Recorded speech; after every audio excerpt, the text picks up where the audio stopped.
Hello students, welcome to NeoTeach. This is Srinivas Brahmoji. Today I am going to teach control structures chapter. So as we know that control structures are very important in this programming language. Okay. So what do you mean by control structures? Let's discuss now. Control statements are control structures. Anything is okay. Okay. So what do you mean by this? Controlling the structure of the program or controlling the statements in the program. That is the main agenda here. Okay. So because we have a execution types like sequential manner and random program execution manner, like two ways are there. In sequential programming execution, we execute all the statements in a program one by one, like what we seen in the operators topic, right? Till operators, we wrote all the programs based on like that. Okay. So now in a random position means a random execution. So how we can execute that? So randomly in the sense like there is no sequence follow. Any statement like whatever you want to execute the code from the program. Okay. So that's we will see.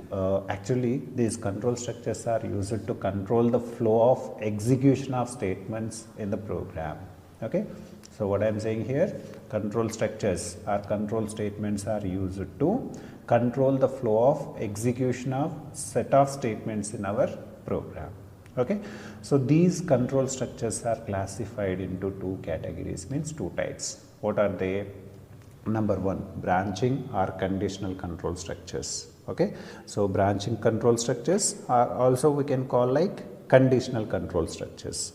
The second one is looping control structures. Looping control structures. Okay. So why these two and how we can use? Okay. So the first level, branching or conditional control structures are especially used to execute the set of statements only one time, means only once. It depends on a particular condition. So that means whenever we have a requirement to execute some part of the program or set of instructions to execute one time, so that time we go for the first one, means branching or conditional control structures. Okay. In the second one, looping control structures are used to execute the set of statements repeatedly a specific number of times. That means more than one times we are going to execute, right? So like irrespective of beginning and ending, some part of the program we are going to execute more than one times, depends on a particular condition. Such a scenarios we are going to do in this looping control statements or structures. Okay. So blindly you remember that whenever you have a requirement like you are going to execute only one time, so it is also depends on a particular condition, that time you suggest first one. Okay. So whenever you have a requirement, some part of the program or some statements are going to be executed more than one times, depends on a particular condition. So in that case you go for second one, like looping control structures. Okay. So that thing we will see here. Suppose a program is nothing but set of instructions or group of instructions. Okay. So in this group of instructions, see here, I want to explain the first one, branching or conditional control structures. Suppose I want to execute this part of the program. So these many statements I want to execute only once. Okay. Only once. It depends on a particular condition. Okay. If the condition satisfy, then it is going to execute this part of the program, means multiple statements. In that case we are going to use branching or conditional control structures. Okay. And other requirement like that, see I want to show this second one, like suppose some part of the program you want to execute more than one time. Suppose this part of the program, example this part of the program you take. Okay. So these many statements you are going to execute more than one times. Okay. So like let's say 10 times you want to execute, 10 times you want to execute.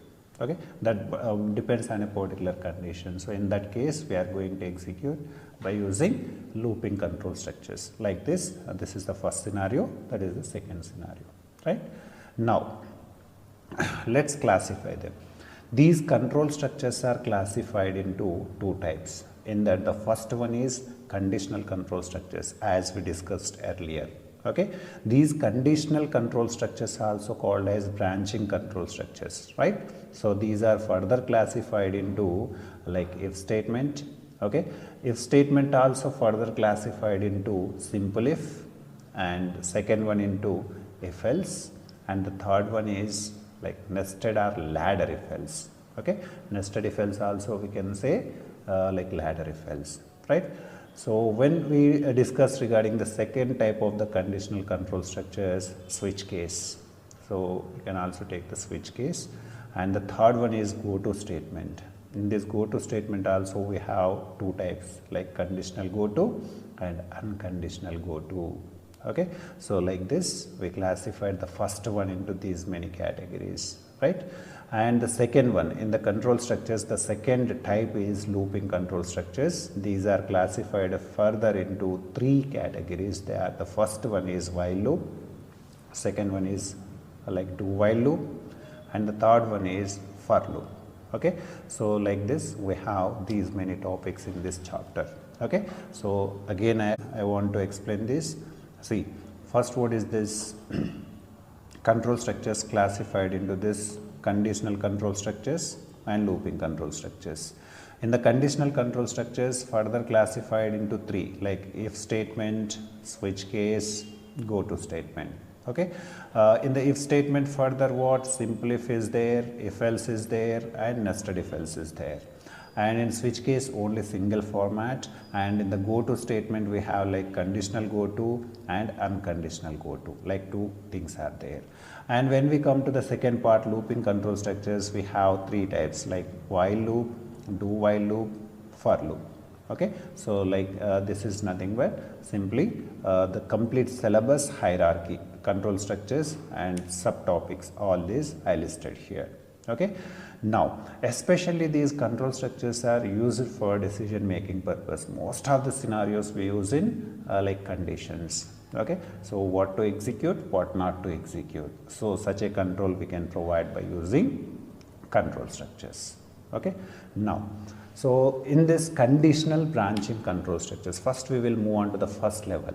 Conditional control structures are branching control structures. Okay, so these are further classified into, see actually what is the purpose of using that? We know that as we discussed earlier, so branching or conditional control structures are used to execute the set of statements only once depends on a particular condition. So like this we use that, that is the purpose of this type. Now so what are they? Actually these are like first one is if statement, second one is switch case, and third one is go to statement. Okay, now we enter into the first one, if statement, right? So if statement further classified into three types. They are the simple if and if else. Next one is nested if else, that is also called as ladder if else. Okay, so let's move on to the simple if first. We will discuss regarding the simple if, what is the syntax of that simple if, and how we can write the programs by using simple if. Then after we go for the if else, and then we go for the ladder if else or nested if else, and then we move on to the switch case of that go to statement, then completion of this second part. What is that? Looping control structures. In that part we will discuss regarding the while loop and its syntax and how to write the programs and everything mechanism. And after that do while loop and for loop also we discuss one by one. Okay, so let me go to simple if right now. Okay, simple if statement. So simple if statement also we called as one-way branching statement. Okay, it is a one-way branching statement and it has the following syntax and general form. So what do you mean by syntax? It's a pattern, we need to follow that. Okay, if we ignore that syntax we will get a syntactical error. Okay, so syntaxes are very important, you should keep in your mind while you are writing the program, they are helpful. Right, see. So here syntax of the simple if, what is this? Simply we are writing here if followed by condition. Okay, if this condition satisfied, then statement 1 is going to execute. If the statement if the condition is false, there is no statement is going to execute. Means whenever the condition is true, in that case only statement 1 executes, otherwise won't execute. That's what we can say. This is the one-way branching statement. So let me explain the same thing in the flowchart format. Okay, so what do you mean by flowchart? Flowchart is nothing but pictorial representation or graphical representation of algorithm, right? So what do you mean by algorithm? Algorithm is nothing but step-by-step procedure, right? So that complete algorithm we are explaining by using diagrammatical scenario, so pictorial scenario, that is called as flowchart. Okay, let me draw that flowchart now. This is the start and stop oval, right? So you need to get the knowledge what is the building blocks of flowchart. Okay, so in this just I am directly explaining what is how the flowchart we draw. This is the beginning. So beginning means start, right? So now we are going to write the if condition here. So this is the decision making purpose. Rhombus we use. Decision making purpose we are using rhombus, right? So in this just we are writing the condition, that is if condition. If the condition is true, then statement 1 will execute. Okay, statement 1 will execute. After execution of statement 1, directly go to stop the program. So this is called as one way. Okay, in one way we have a solution, like we are going to execute one statement in this, right? If the condition falls, what will happen? See, if the condition falls, there is no other way, so directly it goes to stop the program. So there is no execution in the second way. That's what this is called as one way branching statement. Okay, so this is the way, like what is the syntax and the explanation. What I explained also I just given in this, just you go through this, and now we are going to write one program based on this. Okay, so what is the question here? Write a program to print the number if it is more than 100. So what is our requirement here? Simply user need to input some value, n, suppose number. If I input some more than 100 value, in that case it is going to take the output as it is. Okay, if I given that n value is less than 100, like 99 also, it won't give the output. So one way only. So how we control that output statement, I will show in this program. Okay, so for this purpose, let me go to Dev C++. Let me open the Dev C++. For that, I want to open Dev C++. Right. So here I go to File, click on New, and select the source file. Right. So now we can write this here documentation section, that is write a program to print a number if it is more than or greater than 100. Okay, so this is our requirement. Now hash include so stdio.h. We need standard input and output header file to perform the standard IO operations. That's what in the link section we are writing hash include stdio.h. Right. Now main function. Our program begins from main function. Inside this declaration part, I need one number, so that's what one variable I am declaring as an integer type. Right. Now I want to generate the output, like enter any number, right? So we are asking to enter any number from the user.